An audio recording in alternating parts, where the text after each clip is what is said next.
한 주간 어떻게 지내셨습니까? 명절이 끼어있는 주간이라서 아마 보통 때와는 좀 다른 시간을 보내셨으리라고 싶습니다.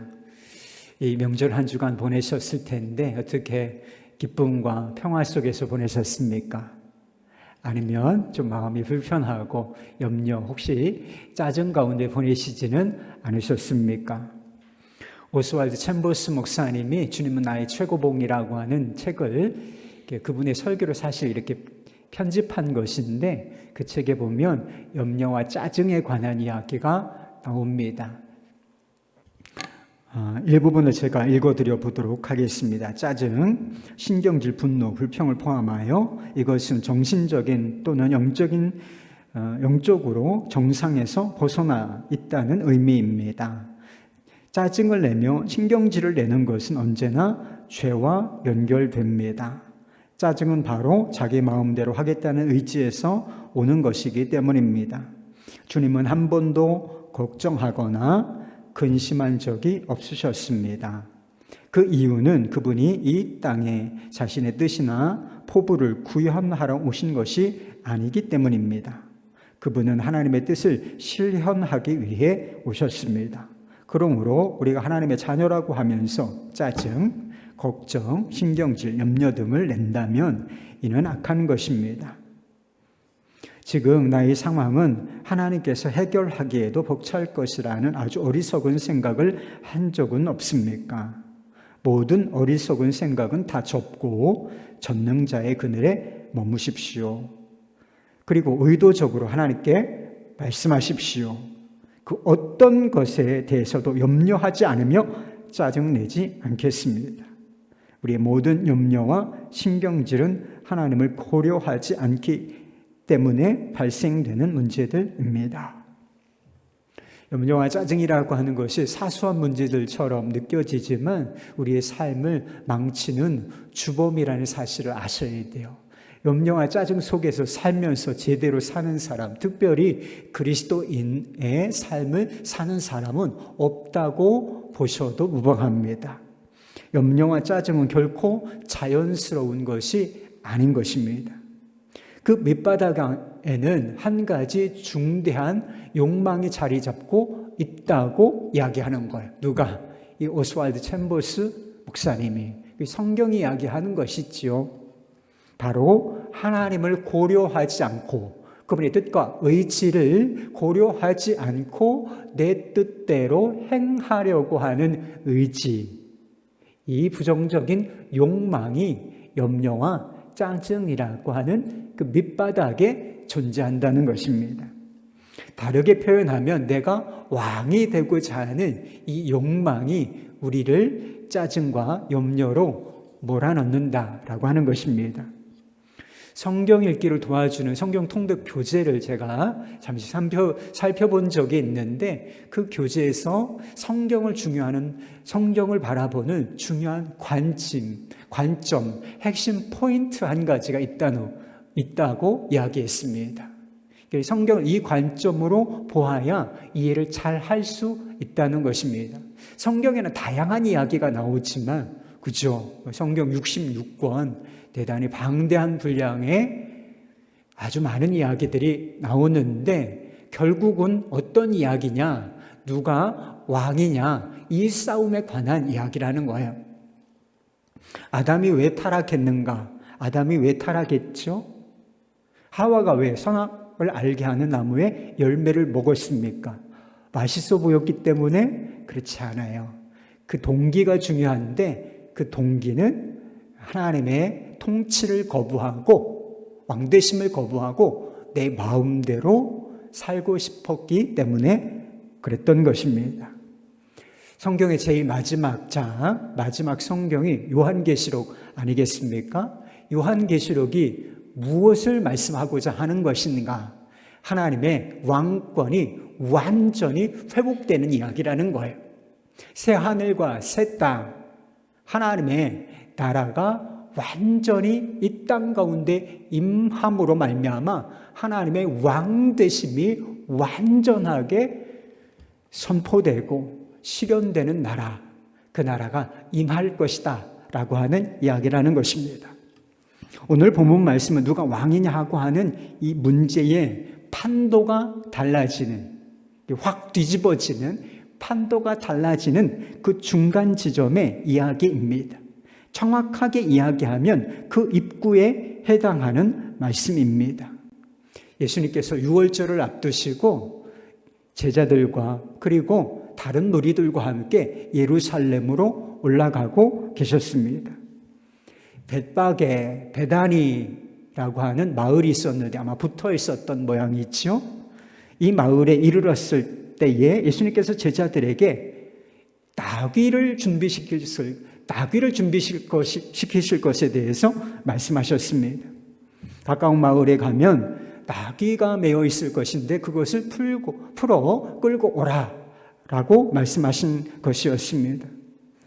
나귀에게 주인이 있지 않겠습니까? 여러분 자동차 지금 끌고 오셨죠. 그런데 누가 문을 열고 가져간다고 생각해 보세요. 그 당시에는 뭐 그 비슷한 의미가 아니었겠습니까? 그러면 왜 가져가려고 하느냐? 그걸 어떻게 하려고 하는 거야? 당신 누구야?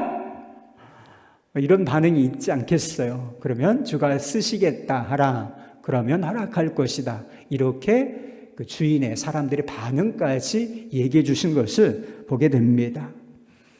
나귀의 주인도 아마 예수님을 알았던 것 같아요. 정황상 나귀의 주인도 예수님을 알았고 예수님 행하신 일들을 다 알고 있는 사람이었기 때문에 주가 쓰시겠다 하라. 그러면 그러시지요. 이렇게 반응할 수 있었지 않겠나 싶습니다. 예루살렘까지의 거리는 3km, 어떤 책에 보니까 1km 정도, 멀어야 3km 정도예요. 멀어야 3km 정도 되는 거리에 불과했습니다. 지금처럼 걸어가면 자연스럽지 않나요? 지금처럼 그냥 제자들과 함께 걸어서 예루살렘에 도달하시면 될 것을 왜 굳이 마을에 들어가서 좀 불편한 일을 시키시는 것인가? 왜 나귀를 타고 굳이 입성하시려고 하시는 것일까요? 수가랴 9장 9절 말씀에 보면 메시아에 대한 예언이 나옵니다. 이스라엘의 왕에 대한 예언이 나온다는 거예요. 스가랴 9장 9절 말씀, 시온에 따라 크게 기뻐할지어다. 예루살렘에 따라 즐거이 부를지어다. 보라, 내 왕이 내게 임하시나니. 보세요. 내 왕이 내게 임하시나니. 그는 공의로우시며 구원을 베푸시며 겸손하여서 나귀를 타시나니 나귀의 작은 것, 곧 나귀 새끼니라. 이런 예언의 말씀이 있는데 이 예언의 말씀을 이루시기 위하여 베다니, 벳바게라고 하는 이 지점에 이르셔서 나귀를 끌고 오라 이렇게 명하셨던 것입니다. 예수님께서 성경에 예언된 하나님께서 이스라엘 그리고 온 인류에게 보내시겠다고 약속하신 그 왕, 그 메시아가 예수님 자신이라고 하는 사실을 보여주시기 위함이었던 것입니다. 그런데 나귀의 새끼를 타고 예루살렘으로 입성하시는 예수님을 상상해 보면 조금 우스꽝스러운 모습이라고 할 수도 있어요. 좀 초라해 보이기까지도 합니다. 큰 나귀도 아니에요. 나귀라는 동물 자체가 크지도 않거니와 큰 나귀가 아니라 나귀 새끼란 말입니다. 한 번도 타보지 않은 뭔가 일을 해보지 않은 그런 나귀, 아주 작은 나귀라는 것을 알 수가 있는 대목이 있지요. 그런 나귀를 타셨다는 것입니다. 예수님 왕이세요. 그런데 상식적으로 왕의 입성이라고 보기에는 좀 어려운 것처럼 보인다는 것입니다. 여러 마리의 말이 이끄는 마차도 없고 주변에 호위하는 군사들도 없습니다.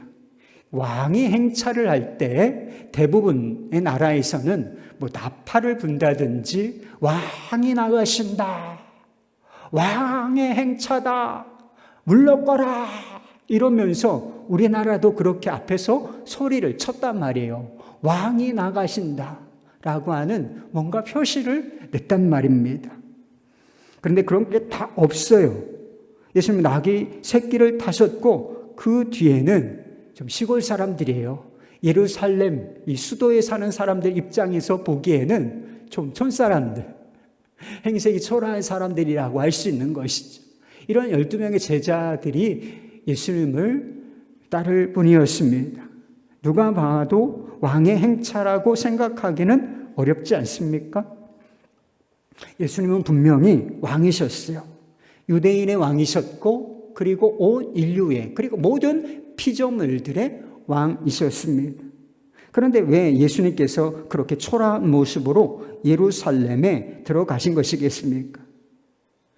예수님께서 나귀 새끼를 타고 예루살렘에 입성하신 것은 무엇인가를 상징적으로 보여주시기 위함이었다는 거예요. 예수님께서 그 왕, 하나님께서 보내신 그 메시아라고 하는 사실이었고, 그리고 자신이 무엇을 위하여 이 땅에 오셨는지를 정확하게 선포해 주시기 위하여 그런 모습으로 예루살렘에 입성하셨던 것입니다. 왕은 대개 말을 타지요. 그리고 대개는 하얀 백마를 탑니다. 백마를 타요. 그렇죠? 여러분 나폴레옹이 그려진 그림을 보신 적이 있습니까? 하얀 백마가 말을 앞부분을 이렇게 들고 있어요. 앞발을 탁 하고 들고 있으면서 나폴레옹이 그 위에 앉아 있는데 망토를 탁 걸치고 붉은 망토 같은 거를 탁 쫄쫄이 같은 걸 입고 그리고 손가락을 앞으로 탁 가르치면서 뭔가 비전을 제시하는 것처럼 어디로 가자 탁 이렇게 제시하는 것처럼 그런 포즈를 취하는 거 여러분 보셨을지 모르겠습니다. 참 위험 있고 어떻게 보면 대단히 멋지다 이렇게 보여주는 모습이라고 할 수가 있습니다. 말이 상징하는 것이 있어요. 말은 힘을 상징하는 것입니다. 그리고 전쟁을 상징하기도 하고 정복과 지배를 상징하는 거, 이게 말이에요. 그러니까 왕들이 말을 탄다는 것이지요. 그러나 예수님께서는 말이 아니라 나귀, 그것도 나귀 새끼를 타셨습니다. 그래서 이 스가랴 말씀에 보면 아까 제가 읽어드렸던 말씀에 보면 겸손하여 나귀를 탔다 이런 표현이 나와요. 겸손하여 나귀를 탔다. 나귀를 타셨다라고 하는 것은 예수님께서 겸손하신 성품을 가지고 계시고 그리고 겸손하신 사역을 하신다. 이것을 보여주는 것입니다. 그러니까 예수님께서는 사람들 위에 군림하거나 지배하러 오신 것이 아니라 겸손히 낮아져서 섬기러 오신 왕이시다. 섬김의 왕이시고 겸손의 왕이시다라고 하는 것을 상징적으로 보여주는 것, 이게 바로 나귀를 타셨다라고 하는 것입니다. 나귀는 사람을 태우는 용도로 사용되기보다 그렇게도 사용이 되기도 하죠. 그러나 주로 수레를 끌거나 짐을 실어 나를 때 이용되는 그런 동물이기도 합니다. 여러분 이것이 무엇을 의미하겠습니까? 예수님께서는 우리를 섬기러 오셨는데 그 섬김의 핵심이 바로 짐을 져주는 거라는 거예요. 겸손의 핵심이 무엇인가? 바로 낮아져서 우리가 져야 할 짐을 대신해서 지는 거. 이게 바로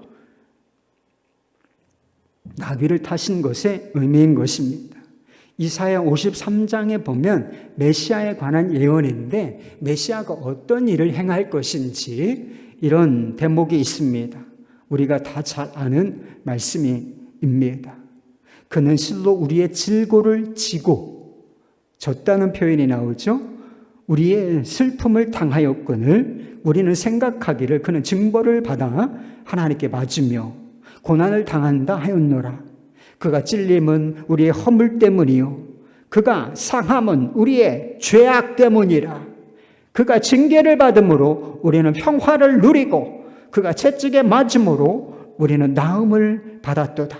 우리는 다 양 같아서 그릇 행하여 각기 제 길로 갔거늘 여호와께서는 우리 모두의 죄악을 그에게 담당시키셨도다. 짐 지우게 하셨도다. 그런 뜻이죠. 예수님께서 예루살렘에 입성하신 이후에 일주일이 채 안 돼요. 일주일이 채 안 되는 그 시점에서 금요일이죠. 십자가를 지시는 모습을 보게 됩니다. 이런 십자가가 뭐죠? 저와 여러분이 져야 할 짐인 거예요. 여러분, 반드시 죄인은 그 죄의 대가를 져야 하는데, 책임을 져야 하는데, 예수님께서 대신 우리가 져야 할 그 짐을 져주신 거라는 거예요. 죄의 점이고, 죄의 짐, 그리고 저주와 고통의 짐, 심판의 짐, 이것이 바로 십자가였습니다. 예수님께서는 그 짐을 대신 지기 위하여 지금 예루살렘으로 나귀를 타고 입성하고 계신 것입니다. 이 그림이 딱 맞잖아요. 그렇죠? 짐을 지시기 위하여. 짐을 지는 그런 동물, 좀 하찮아 보이는 지배의 상징이 아니라 겸손의 상징인 이 나귀를 타고 입성하시는 모습을 보여주고 계신 것입니다. 8절 이하의 말씀에 보면 예수님께서 나귀를 타고 들어가실 때 사람들의 반응이 나오는 것을 보게 됩니다. 어떤 사람들은 자기 겉옷을 펴서 예수님께서 지나가시는 그 길바닥에 피고, 어떤 사람들은 들에서 나뭇가지를 베어와서 이 길에 이렇게 펴는 그런 모습을 보게 됩니다. 이 나무가지가 종려나무 가지예요. 그래서 예수님께서 예루살렘에 입성한 주일을 우리가 기념하여 지키기도 하는데, 이 주일을 종려주일이라고 부르는 까닭이 바로 여기에 있는 것입니다. 그리고 사람들이 소리를 높이면서 이렇게 외쳤습니다. 호산나, 찬송하리로다. 주의 이름으로 오시는 이여, 찬송하리로다. 오늘 우리 조상 다윗의 나라여, 가장 높은 곳에서 호산나. 이렇게 찬양을 불렀습니다. 예수님께서 아주 조금 볼품없는 모습으로, 좀 행색이 초라한 모습으로 예루살렘으로 입성하고 계시지만 사람들은 예수님의 진가를 알아보고 있는 것처럼 보입니다. 아주 열렬하게 환영하고 있는 그런 모습을 보여준다는 것이죠. 겉옷을 펴는 행위니 이것은 바로 왕을 맞이하는 행동이었다 그래요. 사람들이 예수님을 왕으로 모셔드리고 있는 것처럼 보인다는 것이죠. 그들이 외쳤던 호산나, 호산나, 이게 무슨 뜻인가? 주여 우리를 구원하소서, 주여 우리를 구원하소서, 이런 외침이었다는 것입니다. 그러니까 예수님을 자신들을 구원할 메시아로 맞아들이고 영접하고 있는 것처럼 보인다는 것이지요. 정말 그랬을까요? 안타깝지만 그렇지 않았다는 것을 시간이 조금만 지나보면 알게 됩니다. 예수님을 그렇게 지금은 열렬하게 환영하는데 시간이 단 며칠 사이에요. 단 며칠 사이에 사람들이 태도를 싹 바꿉니다.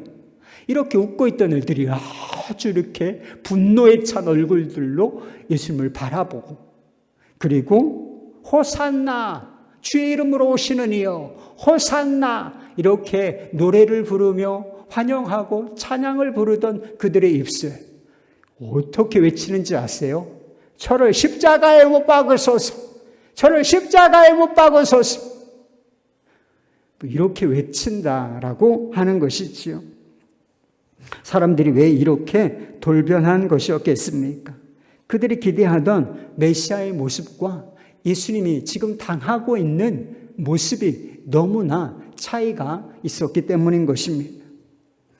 사람들은 누구를 기대했는가? 힘과 권력을 가진 메시아를 원했다는 것입니다.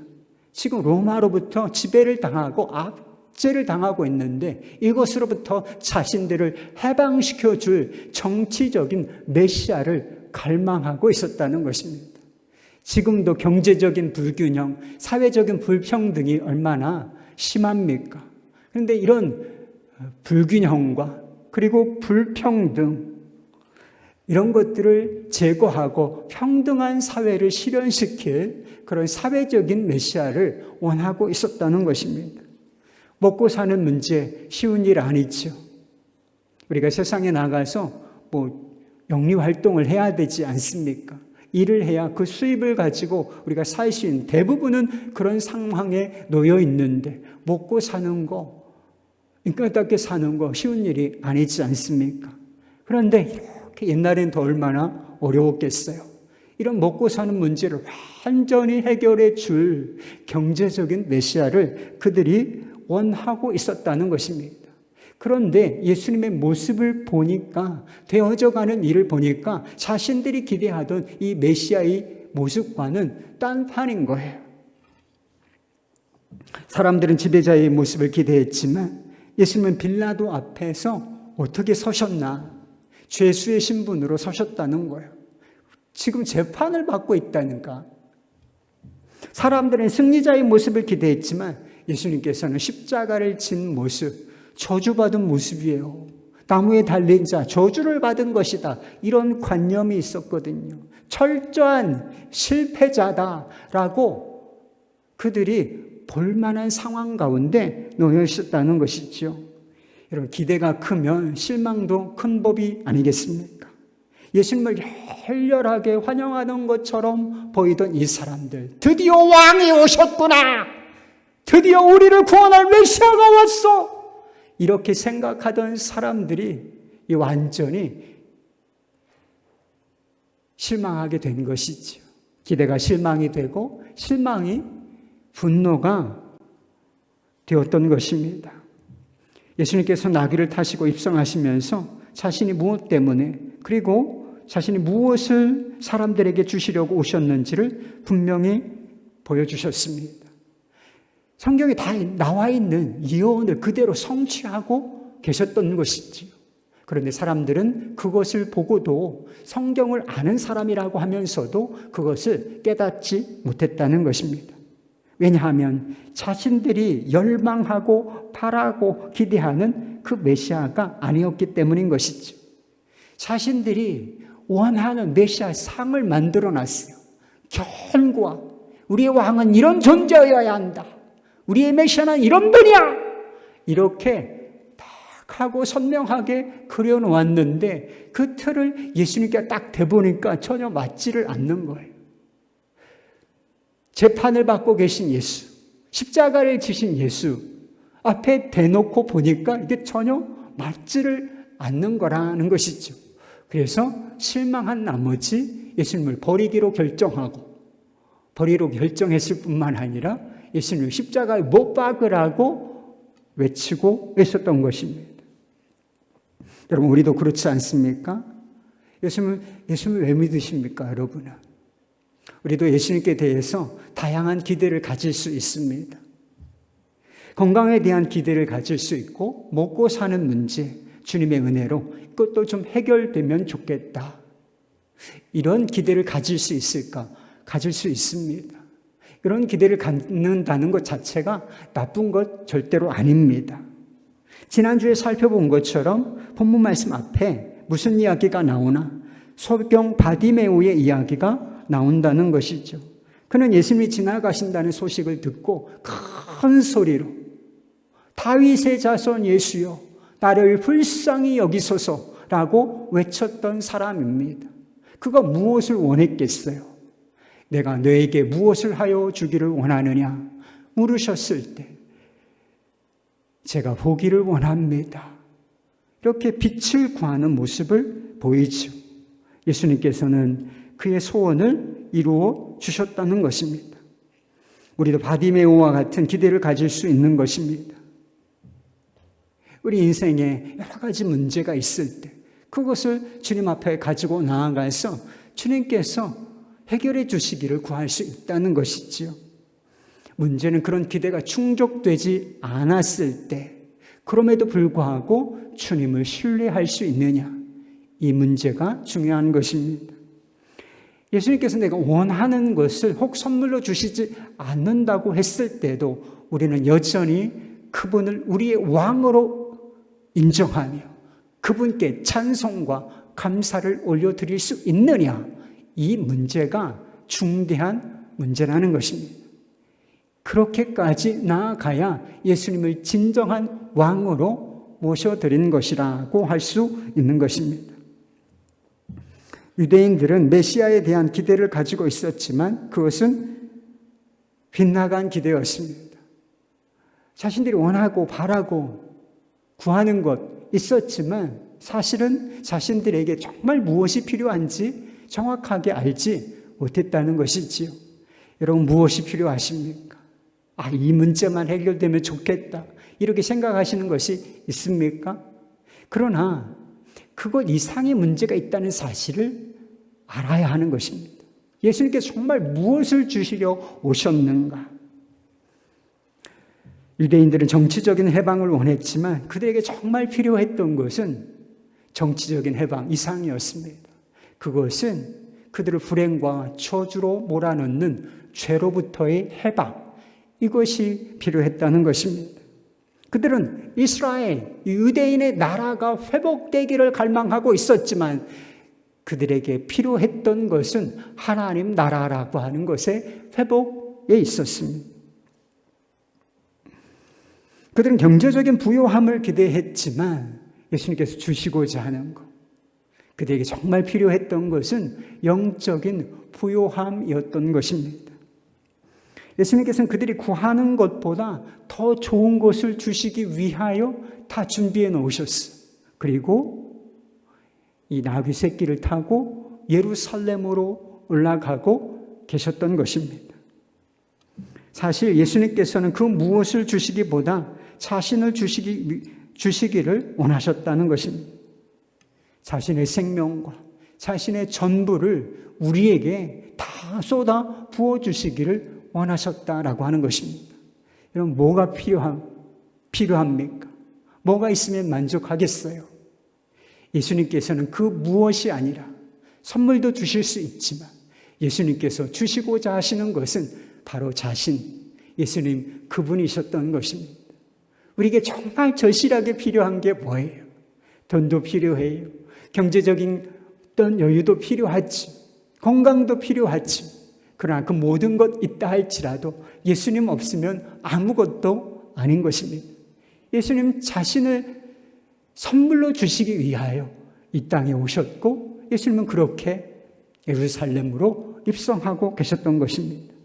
그리고 그것이 최종적인 것을 보여주는 것이 바로 십자가인 것입니다. 예루살렘 입성으로 시작해서 그 한 주간, 이 한 주간을 우리는 고난주간이라고 하는 이름으로 부릅니다. 어떤 사람은 고난주간을 세상을 바꾼 가장 위대한 주간이라고 했습니다. 예수님께서는 고통을 받으신 주간이고 결국 죽음으로 생을 마감하신 주간이지만 우리의 입장에서 보면, 세상의 입장에서 보면 이것은 세상이 완전히 뒤집어지는, 판도가 바뀌어지는 그런 놀라운 한 주간이었다는 것입니다. 그 세상을 바꾼 한 주간이 예루살렘의 입성으로 시작된다라고 하는 것이었습니다. 여러분, 개인적으로도 마찬가지입니다. 우리의 삶이 어떻게 변화될 수 있습니까? 부정적이고 고통 가운데 있는 우리의 삶, 이 삶이 어떻게 이 판도가 바뀌어서 새로운 삶을 우리가 살 수 있겠습니까? 우리의 삶이 바뀌려면 예수님께서 우리 마음에 들어오셔야 하는 것입니다. 겸손하심으로 말미암아 십자가를 지신 그분께서 우리 마음속에 무엇으로? 왕으로 임하셔야 한다는 것이지. 여러분은 예수님을 왕으로 모셔드린다는 것이 무엇을 뜻하는지 이해하고 계십니까? 예수님을 영접했다라고 스스로 생각하고 있으니까 이 자리에 계시지요.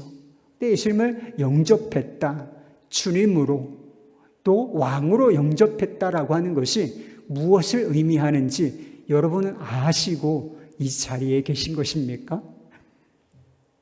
누군가 우리를 다스릴지 말지를 내가 선택한다면 그는 이미 우리의 왕이 아닙니다. 어떤 부분에서는 내가 다스림을 받고 어떤 부분에 그의 다스림을 우리가 거부하고 있다면 그는 우리의 왕이 아니라는 것입니다. 그냥 당신은 나의 왕이십니다. 나의 삶을 다스려 주십시오. 나의 성품을 다스려 주십시오. 나의 미래를 다스려 주십시오. 이렇게 고백하고 그분께 삶을 전체를 맡겨드리는 것, 이게 예수님을 왕으로 영접한 것입니다. 사람들은 예수님께서 입성하실 때 호산나, 우리를 구원하소서라고 외쳤습니다. 여러분, 우리가 구원을 받을지 말지를 선택을 한다면 이 유대인들이 그랬던 것처럼 구원을 받을지 말지를 이 사람으로부터 선택할 수 있다면 그는 이미 우리의 구원자가 아닌 것입니다. 우리가 어떤 부분에서는 찬양을 바치고 어떤 부분에서는 찬양을 바치기를 원치 않는다면 그것은 진짜 찬양을 부르고 있는 것이 아닙니다. 내게 이런 선물을 주시면 하나님을 찬양하겠습니다. 감사하겠습니다. 이건 찬양이 아니에요. 이건 찬양이 아닙니다. 호산나, 나를 구원하소서. 당신이 구원하소서. 내 삶을 구원하소서. 이렇게 외칠 때, 모든 부분에서 그렇게 외칠 때 우리는 그분께 합당한 찬양을 드리고 있는 것입니다. 여러분, 생각해 보십시오. 예수님께서 백마가 아니라 나귀 새끼, 그 조그만한 나귀 새끼를 타고 여러분 앞에 나타나셨다고 해도 여러분은 그분을 왕으로 영접하시겠습니까? 예수님께서 여러분들을 성공과 부의 길로 인도하시지 않는다고 하더라도 여러분은 예수님을 왕으로, 메시아로 여전히 신뢰하고 그분을 섬기시겠습니까? 예수님과 동행하라. 예수님과 동행하라. 이 이야기 많이 들으셨죠? 그런데 예수님과 동행하는 그 길이 영광의 길이 아니라, 빛과 번쩍한 길이 아니라 십자가의 길, 고난의 길이라고 하더라도 그분과 함께 그 길을 기꺼이 걸으시겠습니까? 우리에게 필요한 한 가지 마음이 있어요. 그것은 예수님을 등에 태우고 있는 나귀와 같은 마음이에요. 나귀에게는 예수님이 주대심이 분명했잖아요. 예수님이 이끄는 대로, 가자 하는 대로 지금 가고 있는 것 아니겠습니까? 나귀의 마음. 이 나귀에게는 예수님이 왕이 분명했다. 나귀 같은 마음을 가지고 있을 때 예수님이 어떤 분이신지가 보이게 되어 있습니다.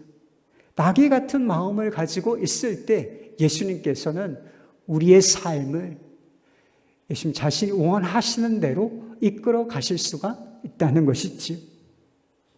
십자가를 지나서 부활의 영광이 있는 그 길로 우리의 삶을 이끌어 가실 수가 있다는 것입니다.